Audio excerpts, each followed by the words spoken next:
Передаю слово нашому першому доповідачеві, професорці університету Джорджа Месона, професорці публічної політики і державного врядування Джанін Ведель, яка зараз перебуває в Україні, здійснюючи дослідження під егідом програми Фулбрайта.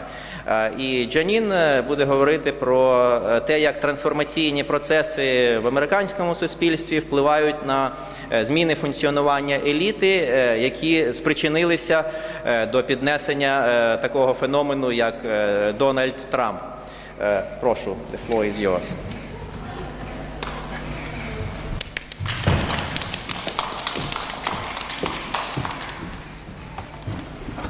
Thank you for the very nice introduction. I'm delighted to be here and have the opportunity to engage with you, and I very much look forward to your comments and questions afterwards. We do have time for a question and answer, Pablo? Yeah, great. Okay. Let me just make sure. I just pushed the button on the right, correct? The button on the right? Yeah. Okay, yeah, the right one? Yes. Okay, great, thank you. So I began thinking about the rise of the anti-establishment. The title of my talk is Explaining the Trump Phenomenon, as in Donald Trump. And I began thinking about the rise of the anti-establishment at least 6 years ago, after I published a book called Shadow Elite, which was about influence elites and charting, and I had charted the way in which today's influence elites operated. And just as I had been charting how their modus operandi and the rigging of the system, the Tea Party came about. The Tea Party, which took its name from the original Tea Party in the 1700s, which was an anti-British colonialist proposition. And the Tea Party rose up, one of the big issues that crystallized it was economic. That the country had just engaged in a massive bailout of banks, that people who perhaps hadn't been financially prudent with their investments were now getting government subsidies to finance their homes and so forth. So the Tea Party came, of course, from the right. This is a rightist political movement.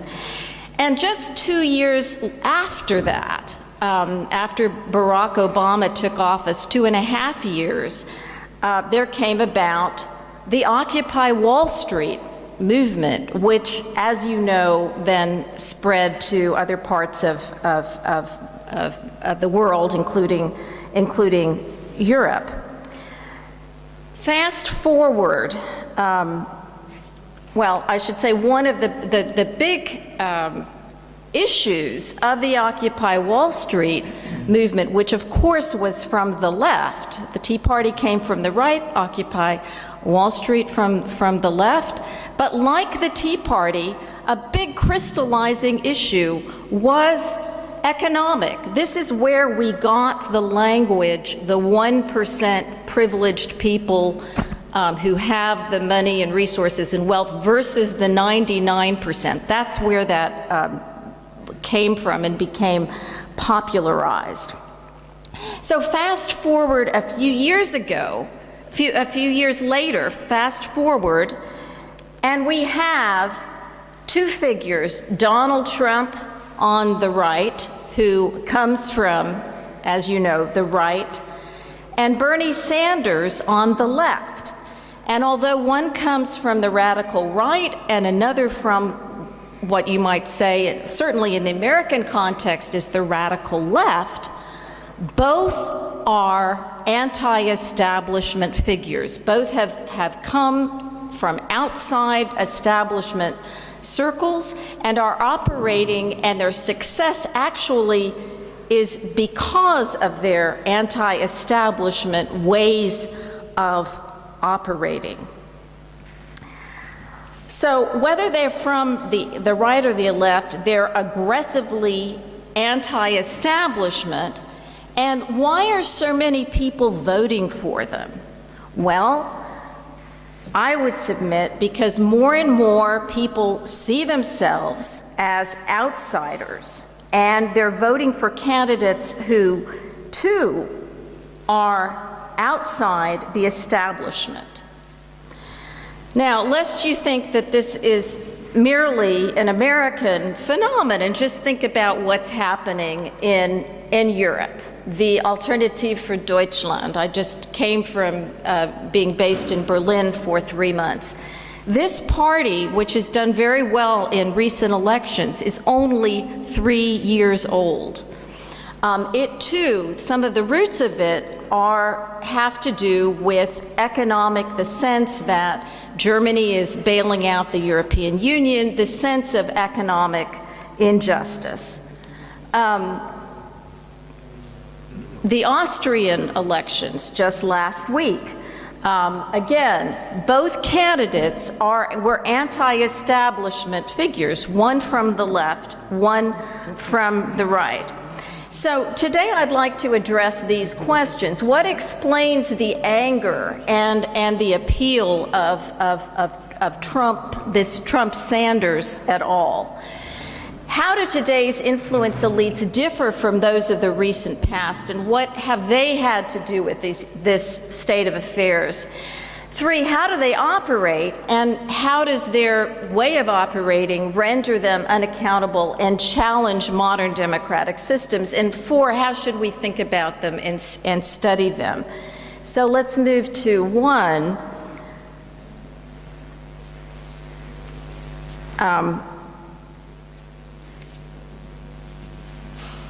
What explains the anger and the appeal of Trump and Sanders? Whoops, sorry.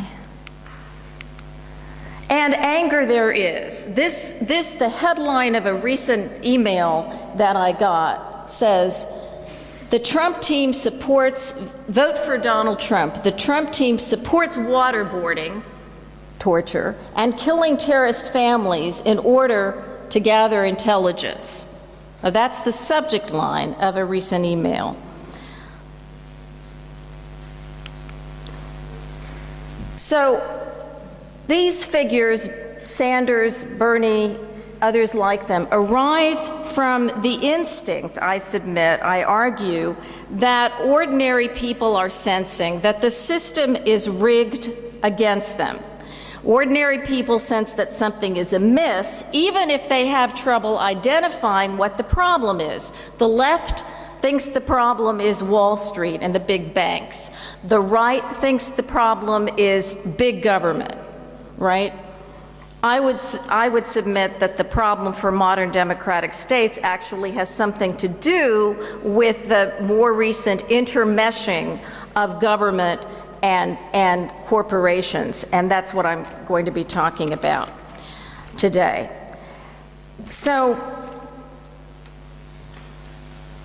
what's the problem?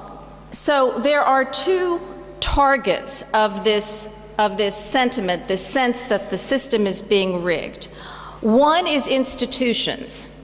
And if you look at public opinion polls the world over, but especially pay attention to public opinion polls in modern democratic states, what you see is that people's faith in institutions, in societies where people used to believe in institutions and trust in institutions, so their faith in institutions has declined, in formal institutions. And that's formal institutions across the board, whether we're talking about governments and parliaments, or whether we're talking about banks and corporations, or whether we're talking about the media. The faith in formal institutions has declined over the past several decades. At the same time, people are blaming leaders, not just formal institutions, but also the leaders of those institutions and societies. So what explains this loss of faith in the system? Well, the Trump phenomenon, I would submit that there's a disconnect. I'm thinking now about the American context in particular, but there's a disconnect between people's actions and what they came to expect would be the consequences of their actions and those outcomes. So if we think about Donald Trump, the factory worker who can no longer be guaranteed employment, let alone pensions. Bernie Sanders on the left, university students who are his major base of support, who aren't getting jobs and are now living with their parents more than they ever have in the past, which is very unique in the American context. So public institutions failing to deliver on what is understood as the social contract. And of course, ever-growing income inequalities is the backdrop of this discontent. The perceived corruption of the elites, so personified by many as Goldman Sachs, what has actually been called government Sachs, for its seamless intermeshing of Wall Street and Washington. So in the years leading up to the 2008 financial crash, Goldman created deals such as the notorious Abacus case, in which banks sold investments it knew were bad to one client at the behest of other more powerful clients. So for example, bad investments were sold to pension funds, okay? Goldman, as we know, also famously helped Greece and probably other struggling European countries hide debt in the early 2000s. And when the day of reckoning comes for Greece, of course, it's not Goldman, elite insiders, or national leaders who pay the price of austerity measures. I argue that the way influence elites are organized and the modus operandi they employ enable them to evade public accountability in ways that they weren't able to do just 20 or 30 years ago, accountability being a hallmark of modern democratic society.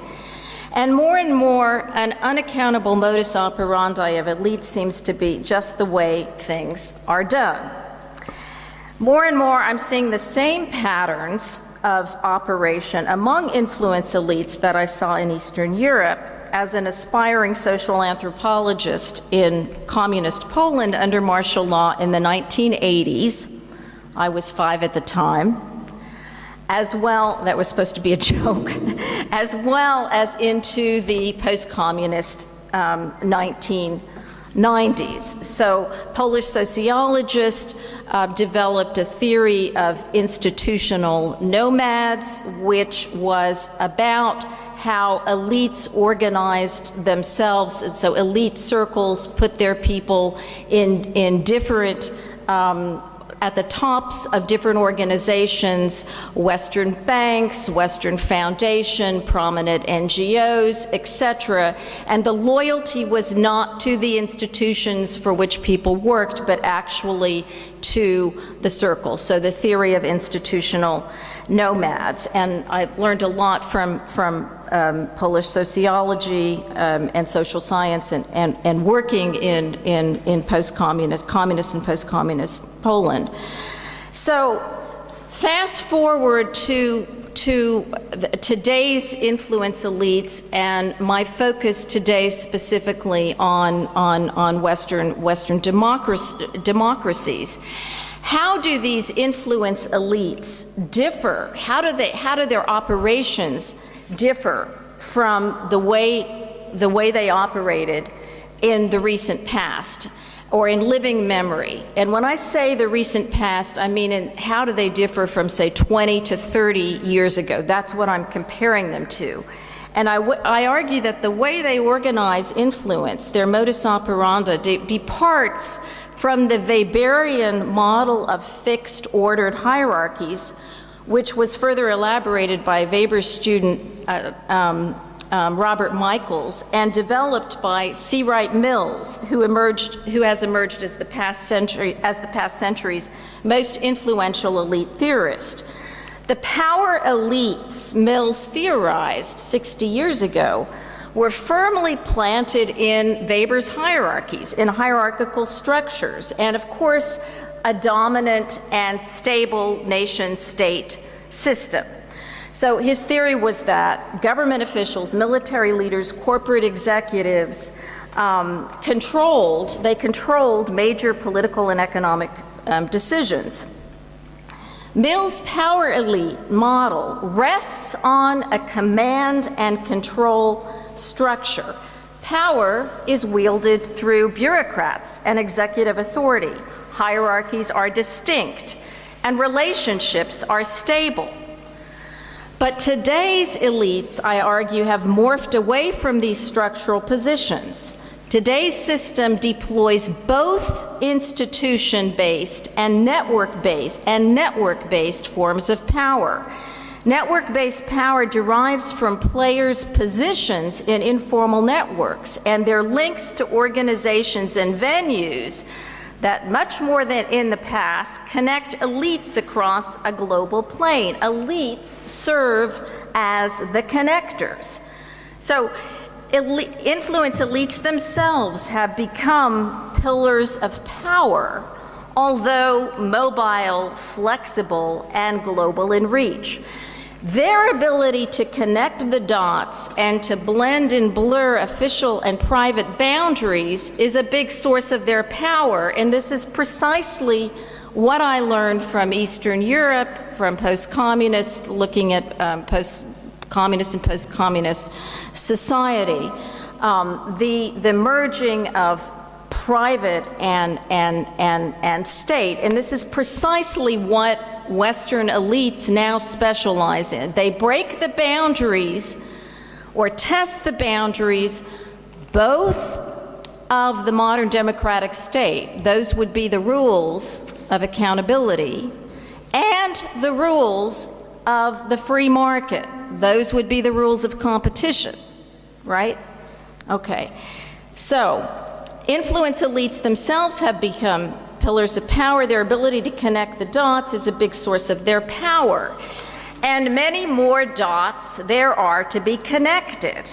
Why is that? Because of 4 transformational developments in the past 20 to 30 years that I'm about to describe.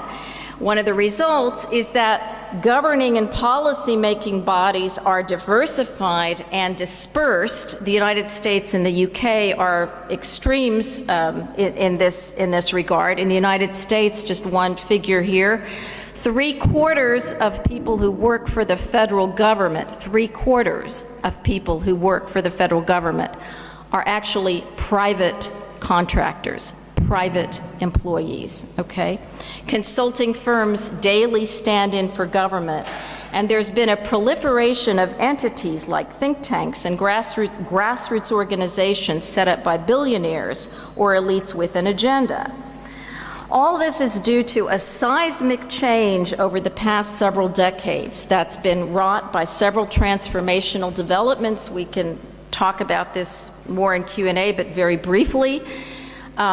Privatization of the 1980s, of the Reagan era in the United States, the Thatcher era in the UK, privatization of government entities and deregulation, followed by policies which were proliferated around the world to one degree or another, followed by the end of the Cold War and the collapse of communist regimes in Eastern Europe, which opened up entire new vistas for privatization and for these policies of divestiture of state-owned resources, followed by or in conjunction with financialization and the advent of new information technologies which have enabled instant financial transactions around the world without, with very little tracking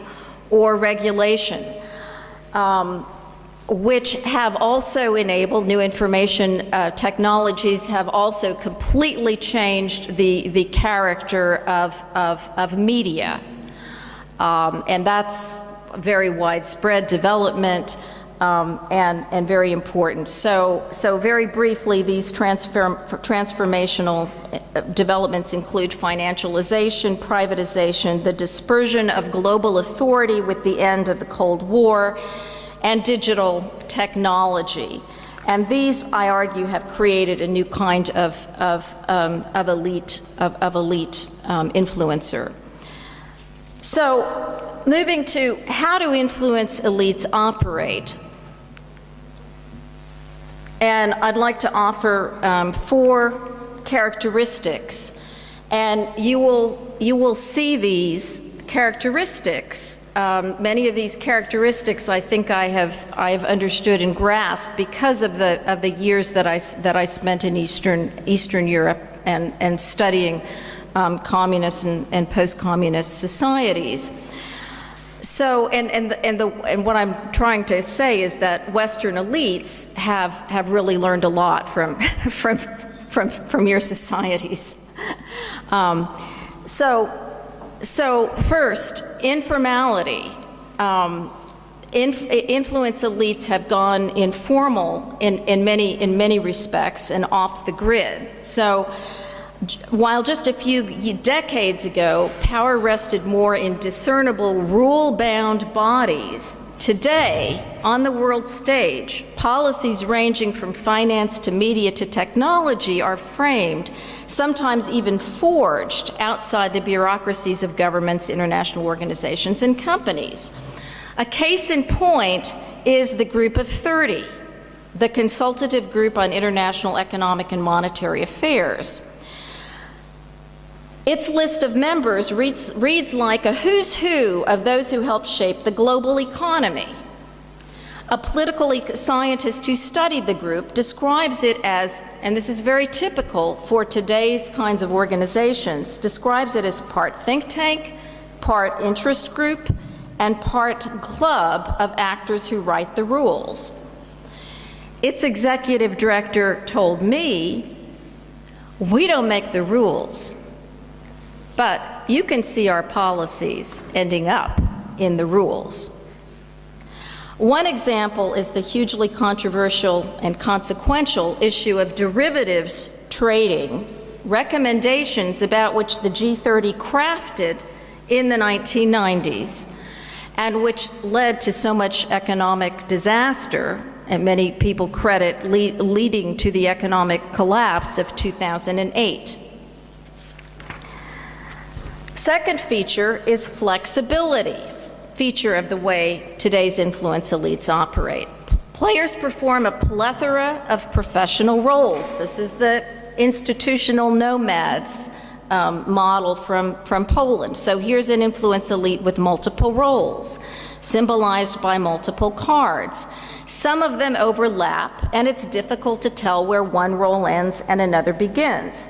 So players today assume more roles in more venues with more flexibility and movement within a far shorter time frame than the past.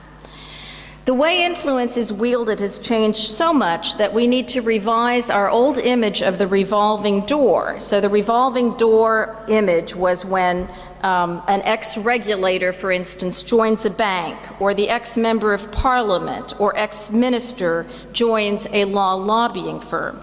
Today's revolving door features multiple entry and exit points with four or more. Whoops, this was the revolving door, and this is the today's evolving door with 4 or more options. A player exits to a business role, a think tank role, a government consultancy role, an academic role, a media role, and straddles 2 or more or 3 at the same time. Not only has the organization, that is this social organization of influencing, changed, so has the culture of what is deemed acceptable in just the past 20 years. In the old world, it would have been unthinkable for former leaders of the free world to use the prestige of their former office to create highly lucrative and influential brands. Emphasis on the word brand and the importance of branding. In the new world, Bill Clinton and Tony Blair merge business, philanthropy, and policy, and the boundaries are either not there at all or they shift conveniently. So Blair and Clinton have soaked up the zeitgeist and embraced a societal cultural shift.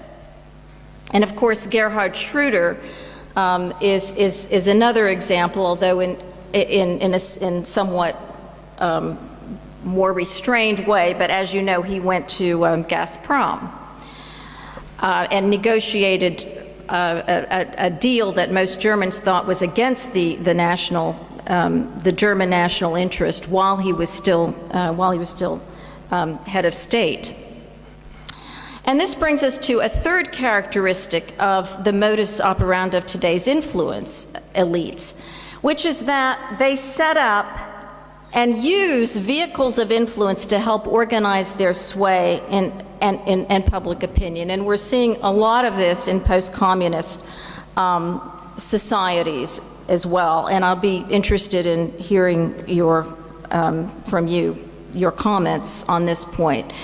So Tony Blair has created what's been dubbed Blair Inc., which the Telegraph describes as a confusing mix of business, politics, and philanthropy that's administered by a complex system of companies. Blair Inc. features a wide array. There's the African Governance Initiative, the Tony Blair Faith Foundation, the Tony Blair Sports Foundation, and the initiative called Breaking the Climate Deadlock. And of course, there's Tony Blair Associates. Blair has advised Wall Street banks, European insurers, the government of Kazakhstan, among others, and the late Muammar Gaddafi of Libya. While counseling Gaddafi, apparently on deals that J.P. Morgan wanted, he also served as an official peace envoy to the Middle East. As you can see from the entities of Blair Inc., vehicles of influence, of elite influence, can take several forms. One is philanthropies. Bill Clinton, after leaving office, in addition to creating the Clinton Foundation and its global initiative, has served as a paid advisor to global private equity and consulting firms. And the boundaries between the business and the foundation and potential policy influencing, those boundaries are blurred. Why are players operating in this way? Well, multiple roles and overlapping roles afford deniability, which is a key weapon in the arsenal of influence elites, right? They can always say that I didn't do this in my role as a political influencer, I did it in my role as a philanthropist, for instance. So many think tanks, too, are set up to or have some parts that are used of entities of influence. Think tanks are perfect vehicles for laundering influence. With a scholarly veneer and downsized journalists, there are many more journalists who are now unemployed because of the gutting of the media, think tanks are perfect vehicles of influence elites. Think tanks have proliferated worldwide since the end of the Cold War, and this part of the world, of course, has established many think tanks. Traditionally in the West, think tanks conducted serious, even multi-year studies. But today, many operate as partisan fighters, influencing policy with rapid response teams and timely messaging. And even well-established think tanks, like the Brookings Institution, now take substantial donations from foreign governments, including some with tarnished reputations. This is new. Consulting firms, too, now serve as entities of influence. Unlike in the past, in which consulting firms engaged primarily in private sector work, today they often perform government work. In the United States, consulting firms run terrorist operations, they control databases, they choose other consultants, and etc. The U.S. government has enlisted private firms to do financial oversight of the state that in the past only the government did. So take, for instance, Promontory Financial Group. Promontory Financial Group, it's based in the United States, but it has 19 offices from Toronto to Tokyo to Dubai, Singapore, Sydney, etc. And it serves as a private consultant from banks, ranging from Morgan Stanley to the Vatican Bank, works for the Vatican Bank.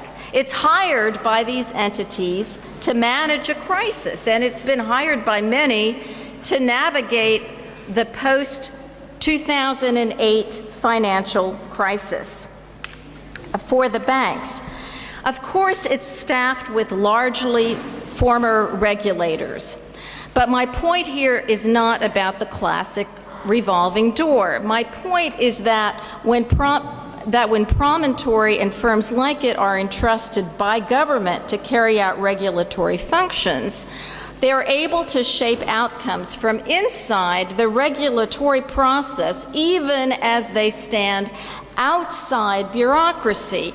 And that is a huge departure from the power elite model where power is wielded through hierarchies. Now it's several steps removed, and it's less visible and more difficult to track and detect. So at the same time, these firms carry on multiple relationships with the companies they supposedly regulate, and therefore it may not be in their interest to truly regulate. So in one example, a troubled firm, MF Global, hired Promontory to ensure that it was complying with the government's edicts. Promontory lent MF Global its approval, saying MF Global has witnessed a remarkable turnaround in terms of leadership and culture. MF Global was led by a former senator. But less than 6 months after, MF Global collapsed in spectacular fashion, making nearly $1 billion in improper transfers from customer accounts.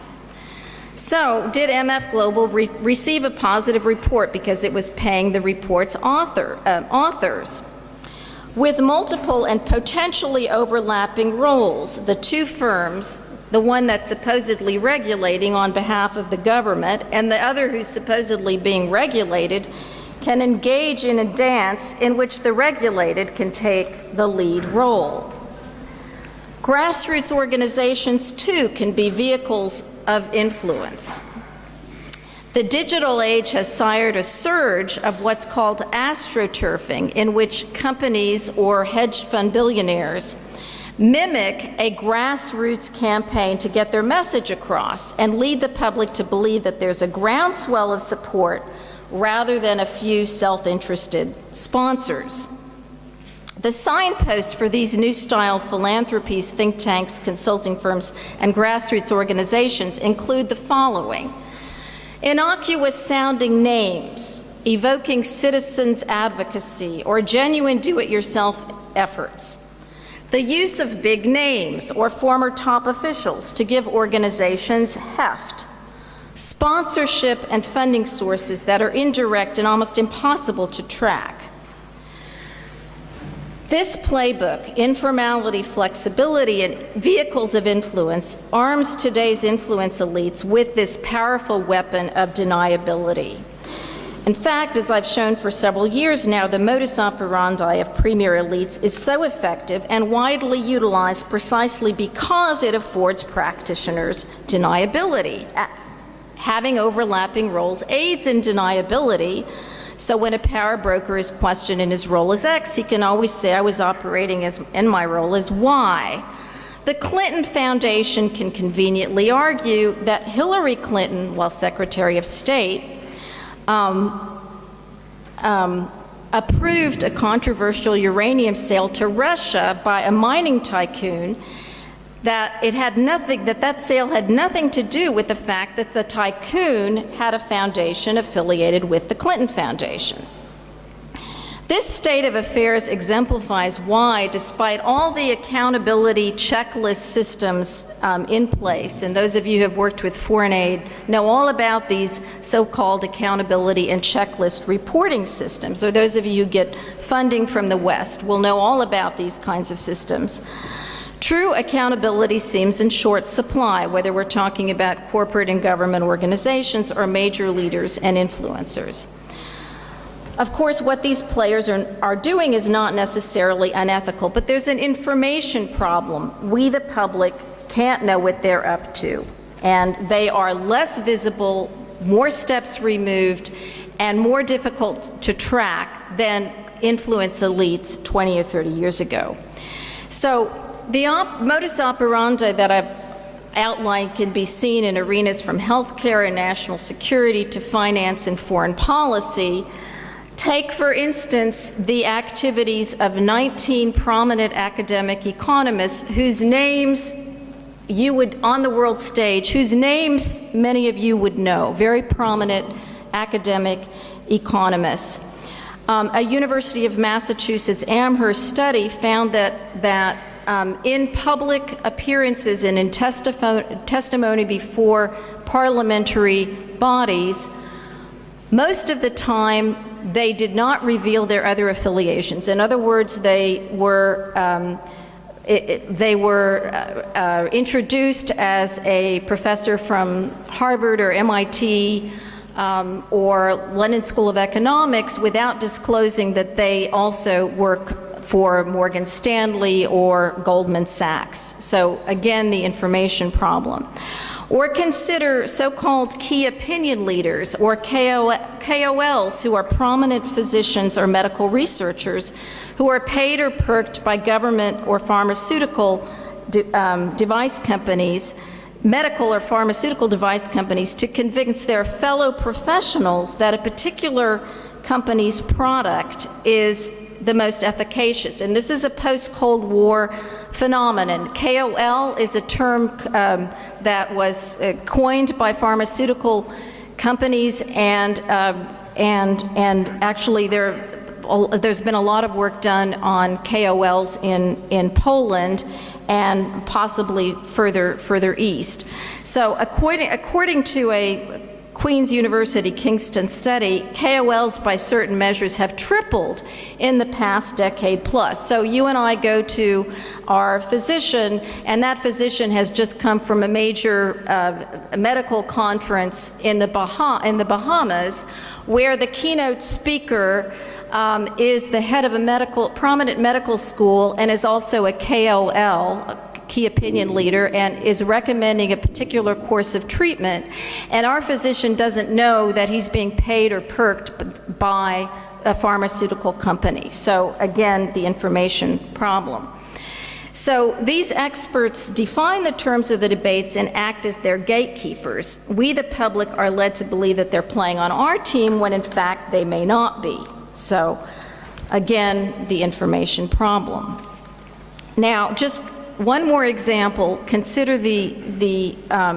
consider American retired generals and admirals, retired generals and admirals. I have a database of more than 800 generals and admirals, and the data I'll show you is how the pattern has changed. The pattern of their post-retirement careers has changed in the past 25 years. And I've worked with computational social scientists to produce these graphics. So this is network analysis using computational social science. So it used to be that when generals and admirals in the United States retired, that they played golf or they went to play with their grandkids.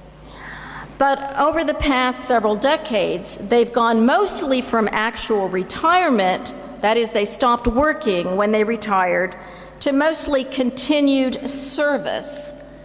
And I mean service in the military, in the defense arena. Some of them pursue a multi-pronged strategy that affords them money and influence. So this image shows a network of companies, government entities, and nonprofits that are connected through these admirals and generals. As investigations have shown, some retired officers are paid advisors now in military agencies, while at the same time, consultants to defense and intelligence contractors. Some sit on government advisory boards where they gain access to privileged information inside government information and privileged access, while at the same time they work for defense companies. And in the last several years, some have been launching startups, venture capital companies. This long-time trend has been accelerating. So this is how it looked. Oh boy, can we get the lights maybe just a bit lower? Any way to get the lights just a bit lower? If not, okay, so the circles are people. The circles or the dots are people. Do you get that? The lines, I don't know if there's a pointer. Is there a pointer on here? There's no pointer on here. Okay. The lines between this, I don't know how to do that. The lines between the circles or dots are business relationships. Does everybody get that in the back? Circles and dots are people. The lines between them are business relationships. So this is, let's look at a 20-year trajectory. Each slide represents a change of 2 years. So this is 1992. 1994, you see players that are more connected there on the right. 1996. 1998, you see what's happening?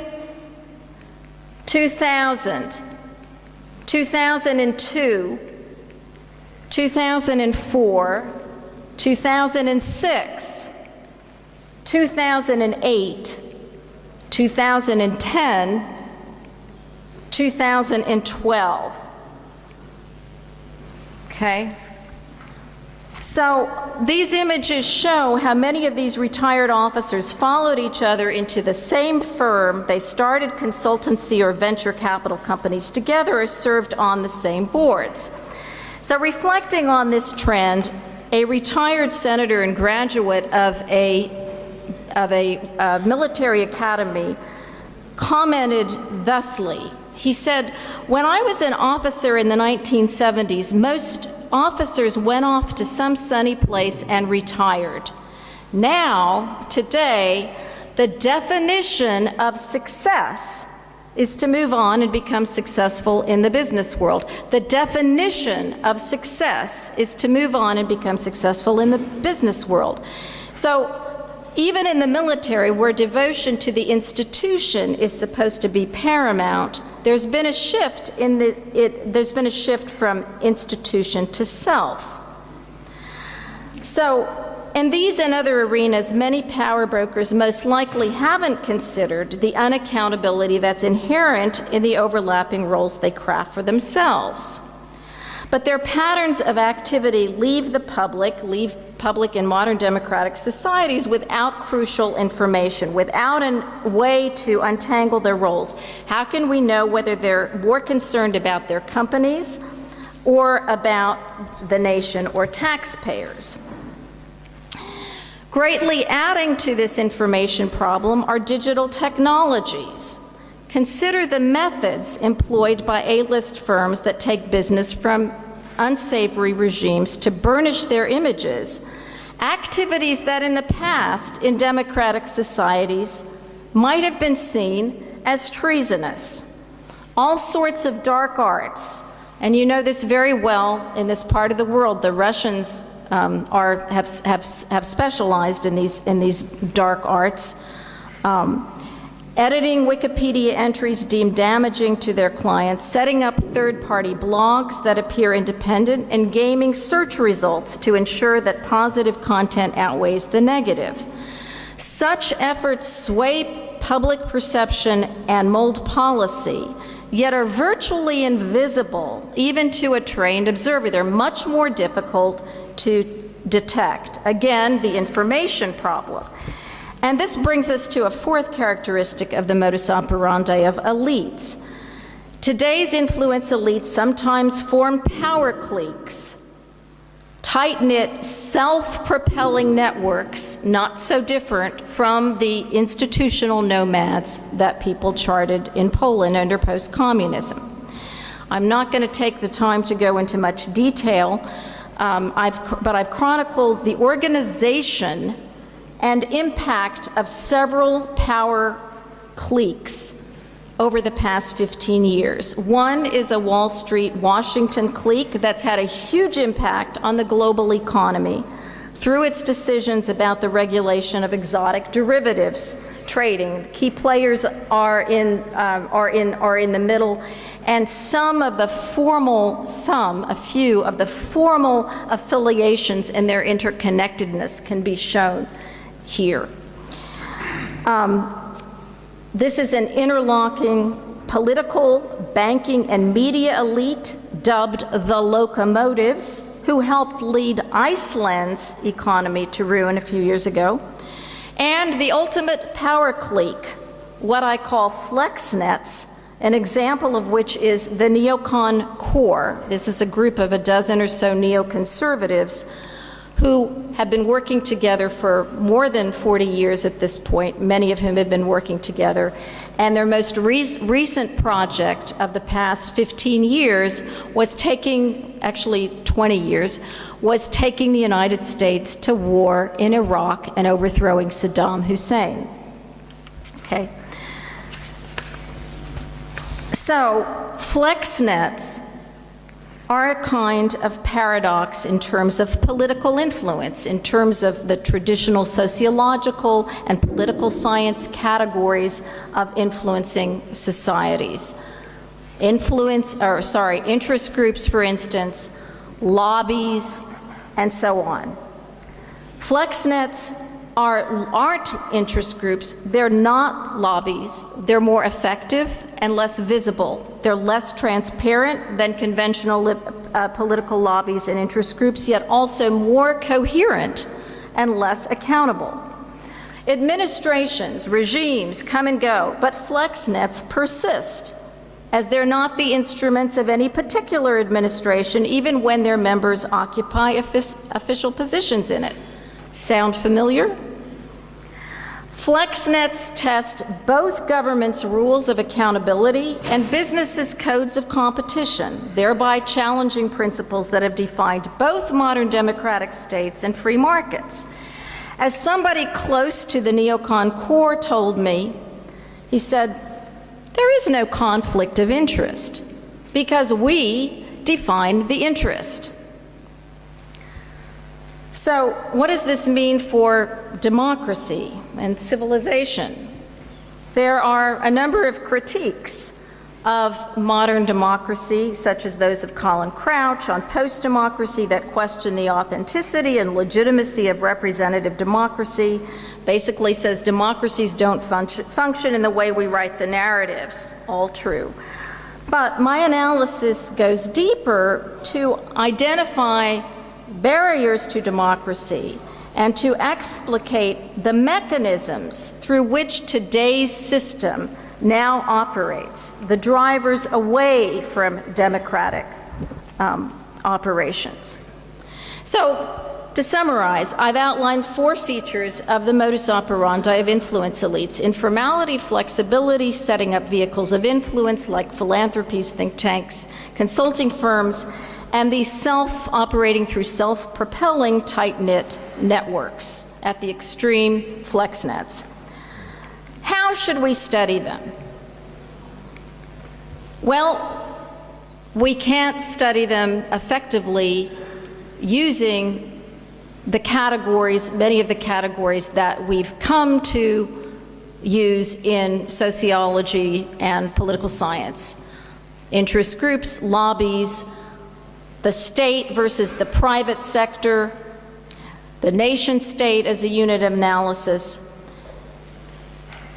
Because the players don't just operate in one sphere or another, and because they specialize in blending and blurring them, and because their very influence comes from their ability to blend and blur and flout boundaries of all kinds, and to do so under the radar, not so visibly, we have to focus on the players. We have to start with the players who straddle all of these, the influence elites who straddle these spheres and arenas of activity. That needs to be the entry point.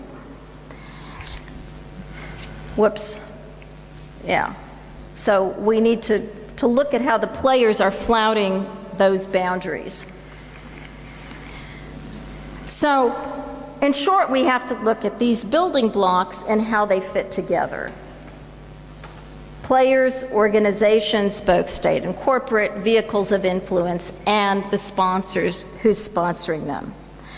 And above all, we need to begin to understand that today's influence elites operate and organize their relationships differently than in the recent past, and that the categories, the conceptual frameworks that we've used to understand them may be outmoded, and they organize and operate to be unaccountable.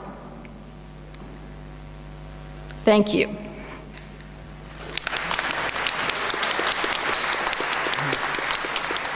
Задам питання професорці Wedel. Thank you for your fascinating and very elucidating presentation. But I got kind of pretty down-to-earth question. What is the way out from this intermeshing of the government and business interests? Because in Ukraine we have pretty much the same situation. In fact, it's even more transparent and straightforward, and it's become a commonplace for policy observers, policy analysis, and mass media to define Ukrainian vested interests as oligarchs who disproportionately, in terms of their democratic representation, influence government decisions in their favor. So what is the way out of this dead end of democracy, democratic institutions, and democratic practices? Well, to be honest, I wouldn't feign to begin to answer that question, but I noticed that there are lots of young people in the back who have probably thought a lot about that issue, and perhaps some of them have some things to say. I can talk about what I might say, what I have said when I address this question, when I'm asked this question in the United States or in, for instance, the UK. One thing is that the accountability systems that are in place there are these checklist kinds of accountability systems. And of course, these are being transported, and I'm sure many of you have encountered them all over the world. But the way that we think about accountability needs to be rethought. True accountability can't be just reduced to checklists and metrics. There's a real focus on the visible and the checklists and the metrics without a sense of the true accountability and ethics. True accountability can't be a mere performance for the auditor that's removed from larger institutional knowledge. We also need to rethink the way that we deal with regulation. The regulatory process is a fluid situation that needs to be addressed at every step. It doesn't end with the head of state's signature. So, for example, the regulation in the United States that's been intended to rein in some of the greatest excesses that caused the financial crisis has been being gutted at every stage by lobbyists and probably what I call shadow lobbyists, unregistered lobbyists, but we tend not to pay attention to actual actual legislation in, as it's unfolding, as it's actually applying to a situation. And we need to be hyper-vigilant in looking at indeed anticipating the consequences of regulation. Regulation doesn't often have the intended effects. And in the United States, when I talk with audiences where there are a lot of prominent people, I emphasize that if you know, we, the elites, are multiple role players with overlapping roles, we might subject them to a simple smell test. What might the school teacher or a janitor say about me, the retired general, who has access to inside government information by virtue of sitting on a government advisory board, while at the same time making a lot of money in the consulting defense industry. But I think for Ukraine, those answers need to be organic and need to come from within the society. I don't think any outsider can make those pronouncements. Thank you. Professor Bozoki from Central European University has a question. Use the mic behind you. That one.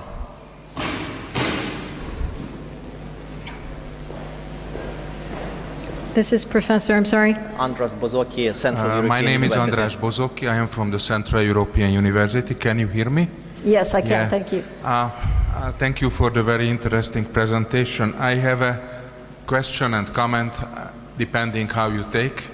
I think being anti-establishment is a recurrent phenomenon in US. Sorry, is it what kind of phenomenon? Recurrent phenomenon in the US electoral history. So if you think of Jimmy Carter, he was attacking Washington, the government, also Ronald Reagan. So people present themselves as outsiders every election campaign, or almost every election campaign, in order to gain some credibility from the voters. So in that respect, I don't think that, and even Obama was a newcomer in some ways, I don't think that it is fundamentally different. What is different is Donald Trump. Because even Bernie Sanders was member of the Congress or member of the House for decades. So he is not really an external, he is not a newcomer. He spent his life as a professional politician in Washington and Vermont. So I think what the real novelty here is Donald Trump. And not only because he has no experience in any political party and government, but also his ideas are totally inconsistent.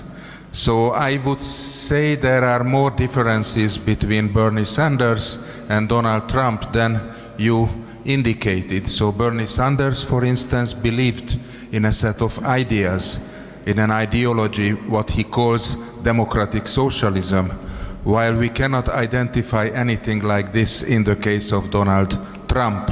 So there is no systematic thinking on his part.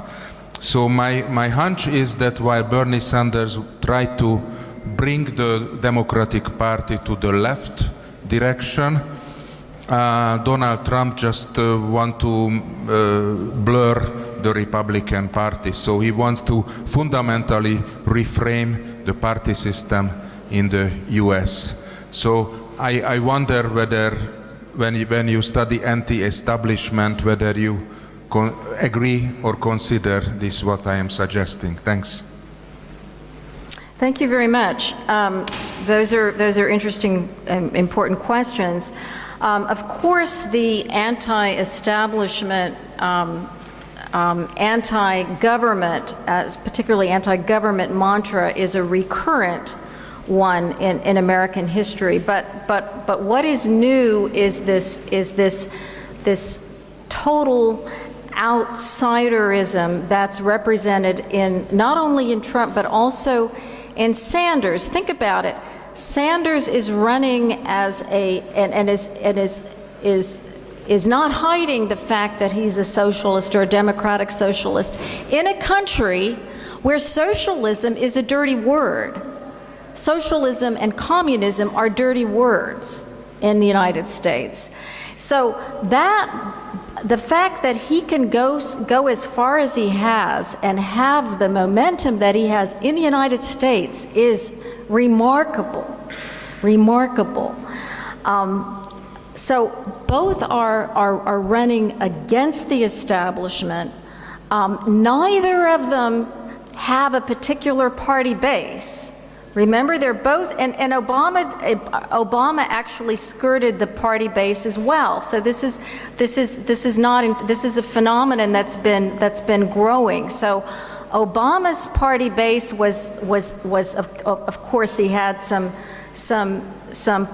fingers in the Democratic Party pie, but he also established his own organization, Obama for America, which continues and which has morphed into different things and different names, and will continue, no doubt, after he leaves office. But his base, it's run from the top. It's characteristic of these kinds of organizations. New style organizations run from the top by a charismatic leader with a grassroots veneer, the appearance of, and some genuine grassroots participation. So that's, of course, as Trump goes further, he doesn't have that. He doesn't have a party base at all, and he doesn't even have a coherent organization. He just has his reality TV show, which is become a permanent show now in American life. I'm delighted to be here in Kiev, actually. So, and I think that the business about belief, the fact that Trump has no coherent beliefs, of course, this is not about beliefs. This is all about show.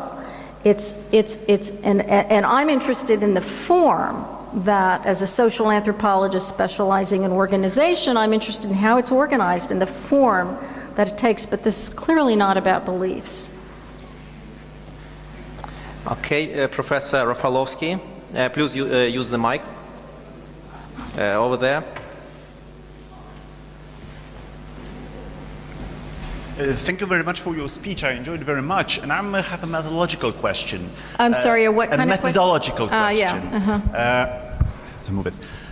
Because you showed the graphs that show the connections between people, how people are embedded into different institutions. I wonder how to collect this kind of data, because do you search the list of employees of one institution and then Google each name and check it whether it's somewhere else? Or how do you connect this kind of network, the data that you perform the network analysis in? I would be very interested in that, because I was thinking about a similar research on my own, and I was wondering how to do it. Yes, this is exactly okay. So in this case, this case study I started maybe, oh gosh, well over 10 years ago. No, in the early 2000s, if not earlier, because I was focusing on them already before they were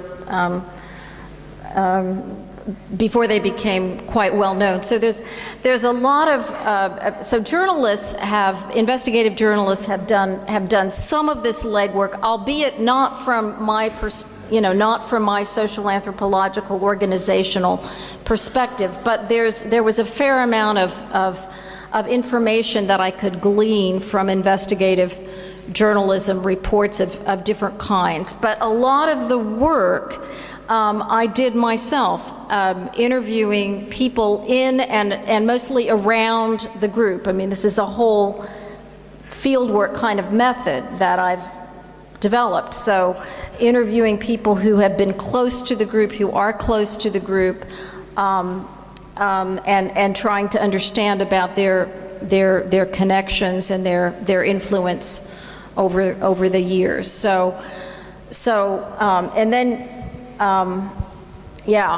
and then you put it into a database, and then this is actually a static chart. The more dynamic charts that I showed you of the retired generals, that database was developed largely by an investigative news team from the Boston Globe, and then when they wrote their articles, after they finished, they gave me their database, and my project, Shadow Influence Project, has continued to assemble information and put it together. But I mean, the beauty of it is you can show longitudinally how it's changed. Yes, because these graphs have very good illustrative potential, but I was wondering how to make a selection of people to be included in this analysis to be representative in any way, like, because in here you choose a certain agency and you search for these people, but I was wondering how to do like more a general study of country's elite. Maybe we should like take a departure point of member of parliaments maybe,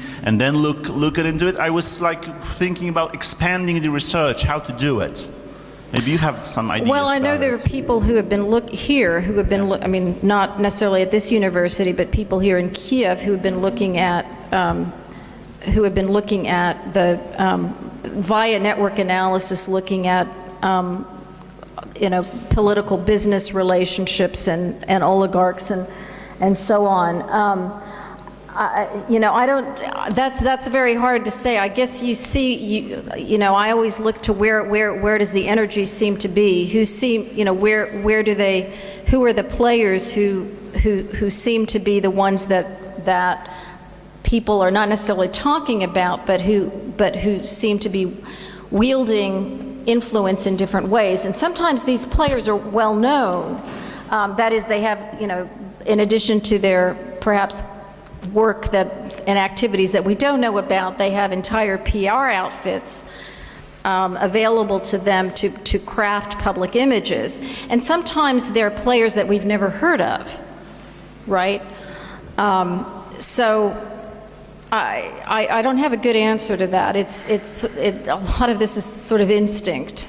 And then I wouldn't say that I'm not sure that the word representative really applies here, because these are the most effective players that I've probably ever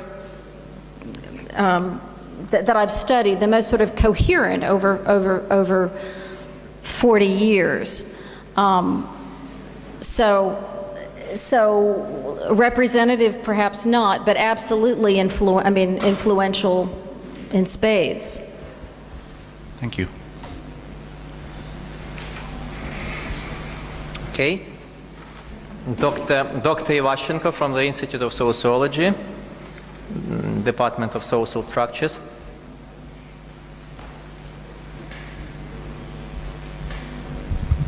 Many thanks for your presentation. I have a question. You referring to your central point that be successful now, it means to move on and be successful in business. So I have some sociological question. It means that in socio-political agenda of American, now business taking first place is a central point. And no more talking about redistribution, reducing taxes, just creating money, making money, be independent, and to make your business. So it means to come back to their actually roots of American society, American economy, and American style of living. It's just sociological question. Thank you.